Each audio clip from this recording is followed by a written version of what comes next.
This podcast is meant for general health information and is not meant to override any medical advice. All questions will be screened and not contain any personal information. If you want a private consultation, contact us via positivechoice.org or you can contact your provider directly. Thank you and enjoy the episode.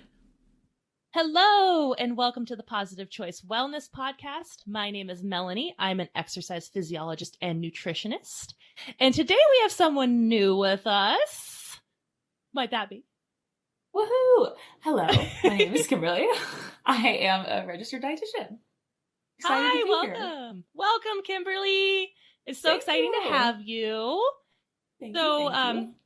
Kind of a fun new year for us this year. And we were chit-chatting and trying to figure out like what would be a really interesting thing to discuss. And Kimberly had the most amazing idea, and she was like, you know what, we should talk about salt.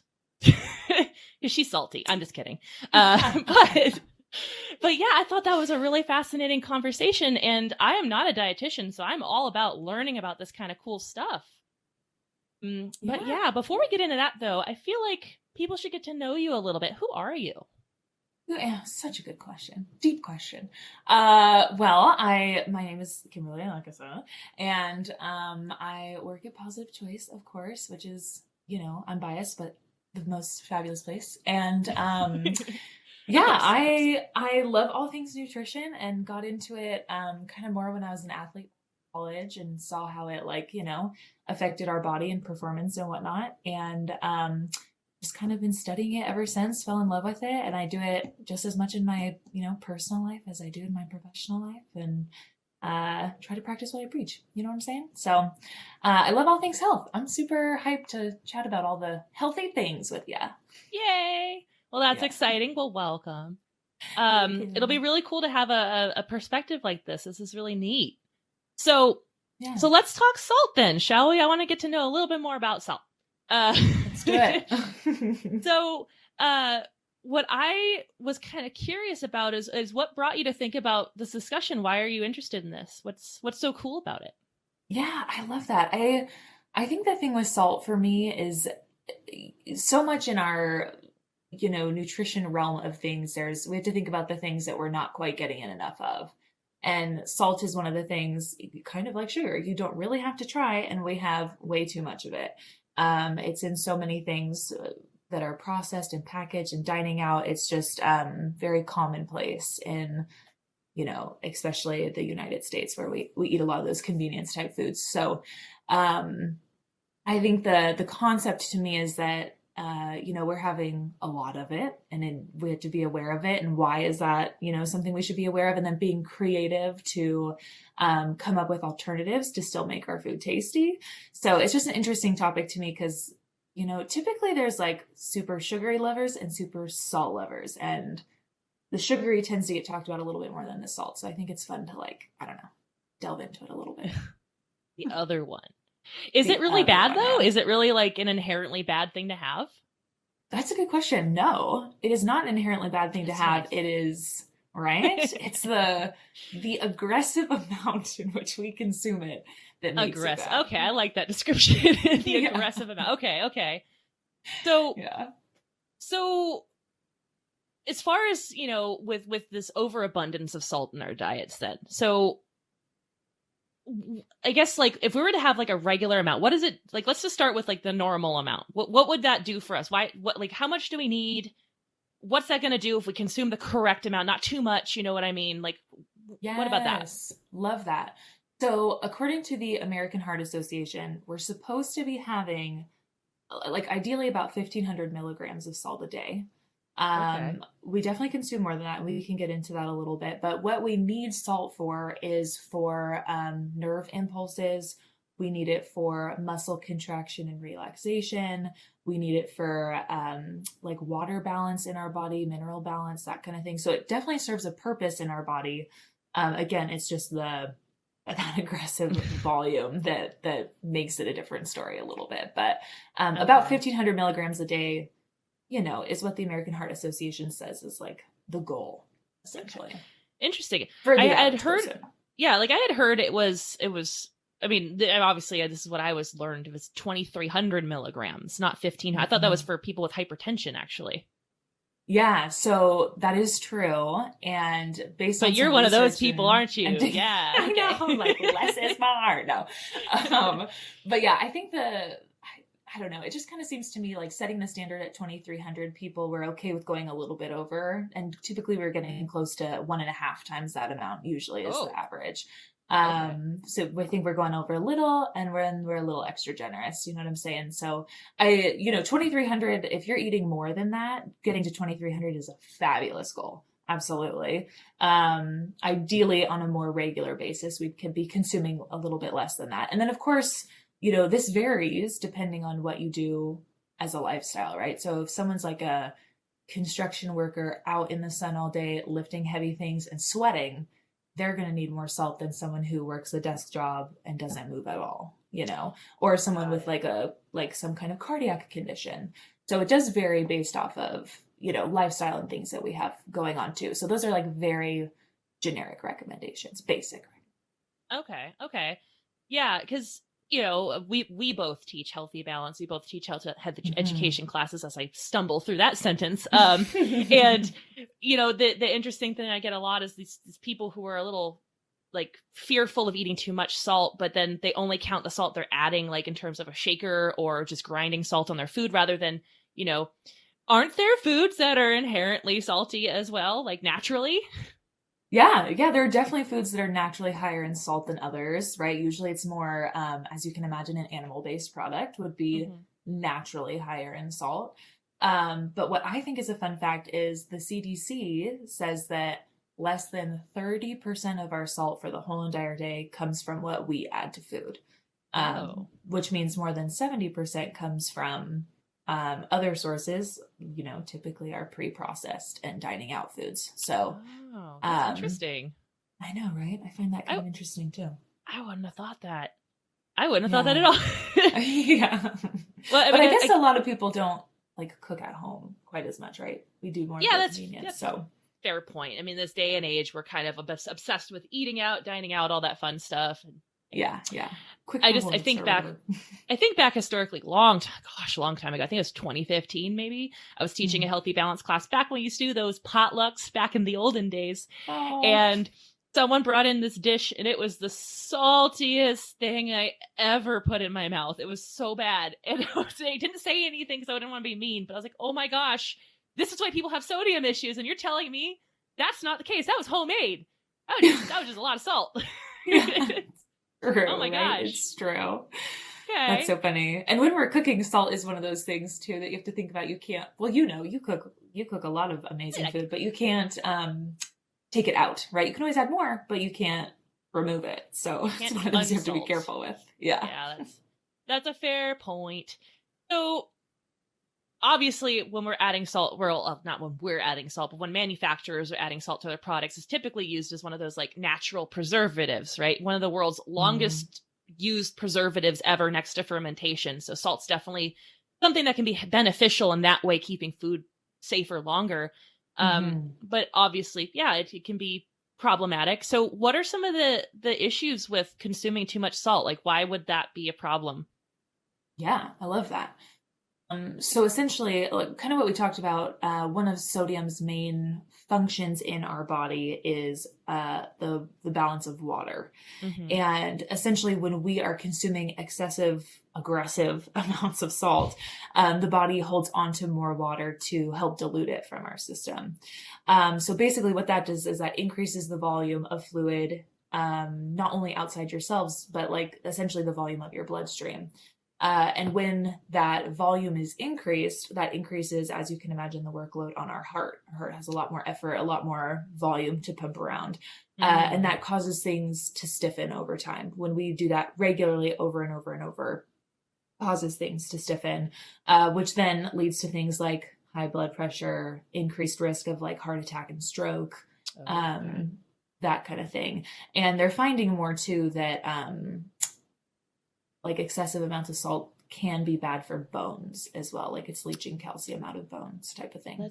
That's interesting. I had no idea about that. Okay. Right? Yeah. Is that like a relatively new study that came out about that with the bones? I think so. I think so. It's not something I found an abundance of information, Yeah. in recent studies, but some new findings. Yeah, that's an interesting thing because, I saw a study a couple years back that was suggesting that if you have a risk for hypertension, high blood pressure, or if you have it currently, obviously you need to limit your salt. But then they were finding that most other people don't need to actually limit their salt if they don't have any risk factors, which I thought was like, oh, interesting. But there's only one study that suggests that, which obviously doesn't mean it's set in stone. But it just makes me think about, certain cultures and populations, like Japan, they're notorious for adding a lot of salt to their food, yet their hypertension rates are very, very low. You know what I mean? Mm-hmm. So I kind of find it interesting how this research is going back, but isn't that the thing? It goes back and forth. Doesn't it? Yeah. It does always. Yeah. Yeah. What is right? What is wrong? Who That's knows? true. So this is all the current stuff that they're finding right now. Yeah. Yeah. Okay. And one thing too, I wonder with different cultures also that do consume more salt is potassium is one of those nutrients that we actually need in a greater volume than sodium. Okay. But potassium has the opposite effect of sodium. It actually helps lower blood pressure. So people who eat a lot of fruits and vegetables, are getting in a good amount of potassium, which could help, in theory, counter. Interesting. Okay. Well, I did actually know that because that's one of those little trivia things that I happen to know, but that is interesting. So it's funny because you're mentioning potassium, and I know that a lot of salt substitutes actually use, I think it's potassium chloride as their sodium alternative. Mm-hmm. And I don't even know if it has a salty taste. I've never tried it, so I wouldn't know, but neither have I, to be totally honest. We don't know. Someone will have to tell us. Oh, yeah, report back. Yeah, because I've never tried it, but I've heard people use that as an alternative just to limit their sodium intake, and they really enjoy it and they think it tastes pretty good. So I wasn't sure if that had a similar effect, but if it's the opposite effect of salt, like sodium chloride, I think that's probably something worth looking into as an alternative for sodium in general. Mm-hmm. But this is... Gosh, this is interesting. The research is always so fun. I know, right? It is. It's cool. So obviously you're talking about processed food that you're finding all the salt in. So what can we do about that? Because, in this day and age, it's hard to not find things that are processed. Like a lot of stuff's processed. Yeah, absolutely. And, I think it comes down to just being aware. So first of all, like looking at the food you're consuming, getting comfortable reading labels, or I understand that the label can be a very daunting thing to look at because there's kind of a lot of information on it. So I've learned that most people have no idea how to read labels, like at all, including my own mother. I love her, but she's like, this has 2 grams of fat. I'm like, what's that mean? She's like, it's good. I'm like, oh, okay. Okay, thanks, great. Oh my gosh, that's awesome.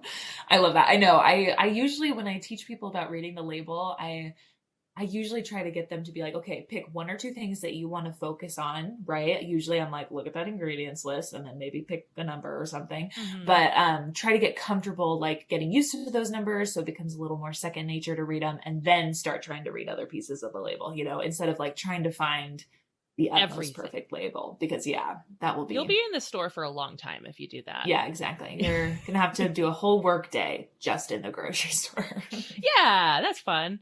So then for reading labels then, so how do we go, like, obviously they have a sodium section on there, but when you look at a label, how do we know if that's high or low, because that's the thing. Because I tell people this, like, when you look at the numbers, what are you basing that on, that you say it's good or bad? What is your basis? And a lot of people are like, I don't know. It just looked small or it looked large, And so how do we actually figure out, is something really salty? Is something not too high in salt? Like, how do we know this? I love that. Yeah, it's true. So usually we base it off of our opinion, right? But no, for salt, there are some key terms that you can actually look out for. So again, keep in mind, ideally we're lowering our intake to about 2,300 milligrams of salt a day, working more towards 1,500. So you can always, look at those numbers and do some math if you wanted to, but there are math. Oh, math. Right. Oh, math. Don't we all just want to do math? I love it so much. I know. It's the best. That's why they make calculators. Okay. Yeah. But but there are some terms on the label that you can look for that help you identify like roughly if an item is lower in salt content or not. So Like in if the you see- ingredients list? Oh, no, not on the ingredients list. The way it's Oh. marketed on the front. Oh, okay. Yeah. So good question. Should have identified that. That's yeah, what I'm asking so- them. Let me pick your brain. Let me do it. Yes, absolutely. So on the front of the label, for example, not the front of the front of a product, if you see the term like salt-free, sodium-free, Mhm. usually there's about 5 milligrams of salt or less in a serving. So Okay. it's not technically free, but it's very, very low. Then we have, speaking of very low, we have very low sodium. So if you see that marketed to you, it's 35 milligrams or less per serving. And then there is the term low sodium, which is 140 milligrams of sodium or less per serving. And then we also have reduced sodium. So if you see, that's a term that I think I see more frequently personally looking at stuff. But reduced sodium means that there is at least 25% less sodium than the original. Oh, so if they just that makes deviate all sense. away from the numbers. They're like, it's a percentage of the product now. Okay. Yeah, they're like, now really work your brain. And then there's, if you see light in salt or lightly salted, something like that, that's 50% less than the original product. Interesting. So yeah, they take a shift from milligrams to percentages to make us Ah. exercise our brains. But those are Isn't some that key- a little kinda key bit, little terms. bit of that technique though to like confuse us as well, right? Like what's Yes, light yeah. versus reduced versus low? Like I think the average person would look True. at it and go, it's all the same. Yeah, 100% true. Absolutely. So, yeah, I mean, at least to a certain extent, they're all helpful, right? We just makes it harder to memorize. Yeah. I mean, I didn't know that, and that's good news for me Yeah. because now I learned something new. Because I wouldn't have thought that. I wouldn't have thought that they would have such a shift in the percentage because I am horrible at math. Horrible. I didn't get a degree in that for a reason. So, Yeah. just, oh, cool. Let me do that. Nope. I just will just eat it. I'll just be salty today. It's fine. Yeah. Okay. That's great. So then if you're looking just like, maybe you're looking at a product that doesn't have light, reduced, low, any of those terminologies, just a standard product of some sort. Like, how do you know what would be a sufficient amount on there? Like, that's the thing. 'Cause that's where I want to know. If you look at a product and go, okay, it has 200 milligrams or what have you. How do you know if that's a low amount of salt, especially with all the products we have on the market? It can get really confusing. It could get really confusing. And I think too, it comes down to, well, what is the food, right? And then what else are you consuming throughout your day? Soy sauce. Like, yeah, well, shoot. I'm just kidding. Anyways. Just joking. Yeah, you're like, turkey lunch meat is also incredibly high. Oh, you just made some people very sad just now. Continue. I know. We'll get there. But I think that for me, it kind of comes down to like pick and choosing what you're going to have throughout your day. So realistically, if you're being careful in other places and monitoring your salt intake and you're having one thing that has 200 milligrams of salt in it, that is definitely not going to be the end of the world. 200 milligrams can go a long way. So, on the other hand, if we're having, for example, like a ready-made flavored type of like sausage, for example, those usually have more like 500 milligrams of sodium for one.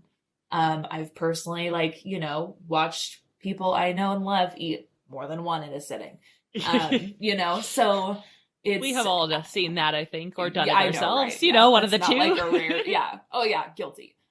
That's not a rare occurrence for sure. But I feel like I don't know if that makes sense or is answering your does. question really, but it comes down to like whole picture, I think. Yeah, there's a lot of factors involved, and it's not easy just to go, oh, this is high, this is low. You have to factor in other parts of it. Right. Yes. Because I guess that's kind of what I instruct people too. When you're looking at, let's say, a frozen entree, those are almost always notoriously salty, but there's ones that could be a lot worse.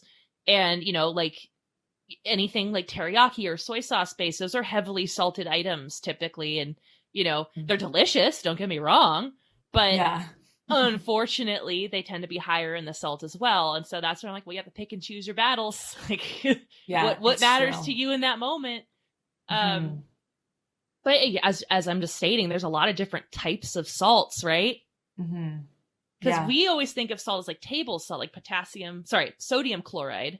Mm-hmm. And we've Mm-hmm. mentioned potassium chloride, which would be the alternative is salt-free. MSG, Mm-hmm. another type of salt. Are there other salts that I'm not thinking of? I'm trying to think if there's more. I mean, I'm sure there are more. yeah, I mean, I know there's a lot, but you mean like pink Himalayan and like that kind of Well, thing? I mean, we can get into that. I know those types of Right. salts. I'm thinking more like chemically Okay, yeah. different salts. Because like Himalayan or black salt or this salt, like there's a whole bunch. Fleur de Totally. sal. Yeah, Totally. the fancy salt, the stuff you sprinkle on from the French people. Yes. But so if you're tracking your salt, then this is what I want to know: how do you track food salt? Like not with a label, you know what I mean? Like what I've heard and what I've understood is celery is actually inherently pretty salty naturally. How do you measure the salt you're eating from food that's naturally occurring? Yeah, not like a ready processed made food. Because ideally we want to eat the foods that don't even come with labels, right? Which is largely like fruits and vegetables. So that would involve some lovely handy research on your own part. So using the friendly interweb to help us know how much is in what we're consuming. Not so simple then. I Not know. so simple. Ugh. I mean, if only it all had the same amount, that would. But like you mentioned, there are some that are, naturally higher than others, and animal products are going to be, of course, higher than a fruit or a vegetable. But as you mentioned, celery contains some naturally as well. So people are always mind blown when I say that. I'm like, where do you think celery salt came from? It's a whole seasoning you could buy at the store from celery. Oh, that's such a good point. Who'd have thunk? Who'd have thunk? It's true. So then for anyone who would be listening to this, I'm sure everyone's curious, like what are some of the heavy hitters of salt? Like you mentioned animal products for sure, but if you're good, processed foods, but there's low sodium ones. What are some things that are definitely you should look out for, probably pretty salty? Yes, absolutely. So what's cool is the Center for Disease Control actually has, the CDC, right? Actually has a list of what they consider the top 10 sources of sodium in our diets. Mm-hmm. So the first one is actually types of breads and rolls, which I think is so heartbreaking to understand that it can be such a source of sodium, but I make bread. It is very salty. Yeah. I know exactly how much I'm putting in there. I was gonna say, you would know. You make delicious bread. Yeah, there's salt in there. Yeah. That's why it tastes so good. If you don't add salt, your bread tastes horrible. Add your salt. True. Oh my gosh, it's true. If you've ever tried low sodium bread, it slightly resembles cardboard. So it does give it a flavor. Not if anyone is like a fan of that, we're sorry. Yes. No, more power to you. I wish I could, but not for your taste. Yeah, exactly. And then pizza. Pizza's a big one. Of course, pizza, right. I mean, it has multiple culprits rolled into one. And then sandwiches, which same concept, right? Multiple culprits rolled into one. It says that includes burgers, which is a burger sandwich. I don't know. But same delivery system, I guess. I mean, we could have a whole debate on that. Like, is a hot dog a taco? Like, come on, let's get into Oh my gosh. gosh. True. I don't know. Not the conversation we're having today. No. And then, as you can imagine, a cold cut or a cured meat, right? Because you'd mentioned earlier about salt being kind of that preservative type factor. So it's used a lot in those foods that can, be preserved and last longer. Canned foods, same thing. Soups, right? Here in Southern California, this is a big one, but burritos and tacos. Yes. No. Right. And salsas too, actually, I think, right? Oh, yes. Yeah. That's a kind of a more sneaky source is condiments.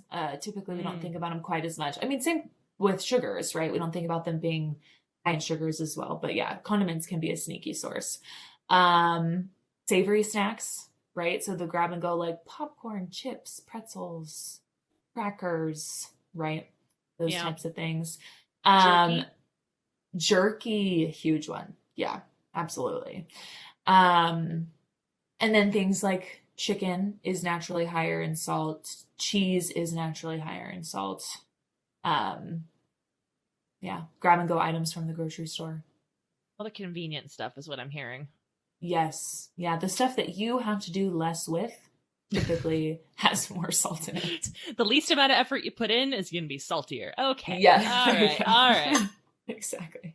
Okay. Well, then that brings me to the question of like, well, how do we like, obviously we look out for those types of things, but is there like techniques we can use to like navigate this? Like, how do we go about reducing our sodium intake overall? Because as Americans, we probably consume quite a bit. We know that. So how do we reduce it? Yeah, absolutely. It's starting to make a shift in the foods that we choose, right? Whether that's at the grocery store or when dining out. So obviously, more fruits and vegetables, the more the merrier, right? They have more potassium in them as well. So including a variety of those foods will really help lower So you're kind of salt intake. suggesting, like indicating you should balance potassium with sodium then. Yeah, Okay. absolutely. Now with those convenience foods, you look for those terms, kind of what we talked about without, the lower in sodium, no salt added, those kinds of things. If you're going to go for like frozen products, especially like a frozen vegetable type of thing, try to get one without the added sauces or whatever, just the vegetables themselves. Mm-hmm. With canned foods, what we can do is select a low sodium or a no salt. Those are pretty common, but you can also like rinse and drain, like vegetables, beans, those kinds of things, rinse them out to get rid of a little bit of extra. Okay. I think portion sizes is a big one, right? So, I mean, in this day and age, I think that completely cutting out dining out or completely cutting out convenience foods is not quite as realistic. So if you can, right, that's cool. But watch your portion sizes of the ready-made stuff that we do buy, because like we talked about, those are more of the bigger culprits. And then, the more we can cook from home, the better, right? The alternatives that we make at home can be, healthier, more nutrient dense when we're paying attention. So yeah, kind of. I mean, yeah, you always have more control over like home cooking typically, right. So that makes sense. Exactly. And one thing I wanted to ask you actually is, because you cook so much, what are some of your favorite like go-to add flavor to food without necessarily adding a bunch more salt? All the garlic. All the garlic. Everything garlic. Just only garlic. 100%. No. Oh gosh, if you saw my spice pantry, you'd be like, I say spice pantry, like it's insane. Oh my gosh, so much stuff in there. Yes. That's awesome. So I like to try to be as culturally close as I can get, just because I like to do it. I want to taste how it really should taste. And unfortunately, there are, some cultural cuisines that are higher on the salt, but there are some that are not. And like Indian food is one of those that you can definitely reduce the salt and still get a big pack of flavor. So like curries, stuff with curry powders and turmeric and garlic and onions and those types of things. Herbs. I love basil. Basil is a really powerful herb that can really bring a lot of flavor to a dish without the sodium intake.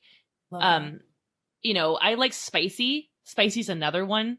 If you like spicy, by all means, spice it up. Use all the peppers you can find. To be careful. There's some really spicy ones.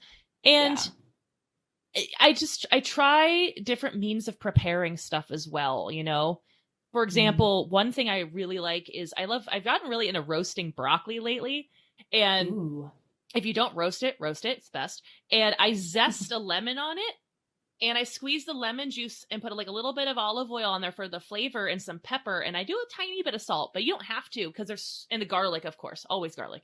If I say anything, imply that there's at least 8 cloves of garlic in it. But I make the garlic, I make the broccoli and I roast it in the oven, and it gives all this flavor without the sodium. So different means of preparing stuff and adding different flavors that you wouldn't even think of. Really fun. Can reduce your salt intake that way, at least. Yeah. Unfortunately, bread is not one of those things I will do that for. I usually add more, like everything but the bagel seasoning or something. But yes, but that's not low sodium. No. But that's awesome though. I did have one tip for folks who do like soups or stews or things like that that are oversalted by accident. If you ever oversalt a soup or a stew, throw in some potatoes. Because potatoes, they suck that salt right up, and then you can reduce your salt really, really nicely that way. Because I know you said you can't really unsalt things. That's like the one exception. You can unsalt a soup or a stew if you add a potato. You don't even have to eat the potatoes. Throw it in there, boil it with it, pull it out. You'll reduce your salt. Not all of it, but a lot of it. Nice. That is a really good pro tip. Yep, because I may or may not have done that a few times in my life. So, you learn as you go. Use that tip. Yeah. Yeah. That is awesome. Lots of, there's so many things you can add that just provide so much flavor. And what I always encourage folks to do is, if there's a flavor you really like let's say you go out to eat and you eat something from a culture or a cuisine, you're like, wow, that tasted really good. 1, ask what was in it. And then 2, try to use those same flavors at home. If you like it, keep using it, because that's what matters the most, is if you're enjoying what you're eating and you're not missing the salt. Yeah, 100%. Yeah. Good. Now, one other thing, and this is like such a weird one, because I've had this happen before where I teach my classes and someone takes me like as literally as they can and says like, Melanie says, reduce your salt. I'm just going to reduce it entirely and not have any. I've actually had people with low blood salt before as a result of taking my class a few times. So there is a need to have it, right? Like we should have some. Absolutely. We need some. So don't go hard zero, right? We know salt serves a purpose in our body. I had a very similar story, actually. My dad was diagnosed with high blood pressure when I was in high school, I think it was. And we did a hard shift where we like bought low sodium, everything, cut it out completely. And I started having fainting spells. Oh. And I think I don't know, probably let it happen a couple of times and then went to the doctor and I was diagnosed with low blood pressure. So yeah, we absolutely need salt in our diet. And that just proves that everyone's needs are different, right? Everybody's body is different. That's why it's good to, know what's going on and how our bodies respond and whatnot. But yeah, don't go hard cold turkey the other direction. You definitely still need salt in your diet. Even if you have hypertension, you still need some. Yes. Yeah. Which I think is the hardest thing for people to hear when you're like, but you still need some. Because as we're learning, as we go through this world and teaching the classes we teach and getting the education we do, that not really a black or white situation. There's a lot of gray areas. Yeah. Yeah, absolutely. And salt being one of those gray areas, like it kind of depends on a lot of factors, but it should never be a hard no. Right. Exactly. And I think that's probably the most interesting thing about the human body is how different we all are. So that's what creates the gray areas, but it's a good thing because we got to learn what's best for ourselves in our own scenario. Individual differences, right? Yes, exactly. Oh, well, I think that's a wonderful place to end. We're all different. But anyway. Agreed. Yeah. Well, hey, I thank you so much for informing everybody about all these cool things about salt. I learned a lot, and I thought I knew a lot, but I don't. You totally do. We all have our expertise, and obviously it is interesting to hear it from different perspectives. So I appreciate your input and your information that you provided. And yeah, it's wonderful to have you on. This is exciting. We're gonna learn more about salt some more, I think, someday. I'm sure there'll be more information to learn about this. I'm sure. I mean, it's like a breathing organism, nutrition. So sure more things will be coming out. You couldn't have said it better. Wow. Yeah. But with that being said, I thank you all for listening, and make sure you like, share, subscribe. If you have any questions, feel free to reach out to us on our website, positivechoice.org. If you're watching this on YouTube, feel free to leave a comment below. But with that being said, until next time, everybody. Bye.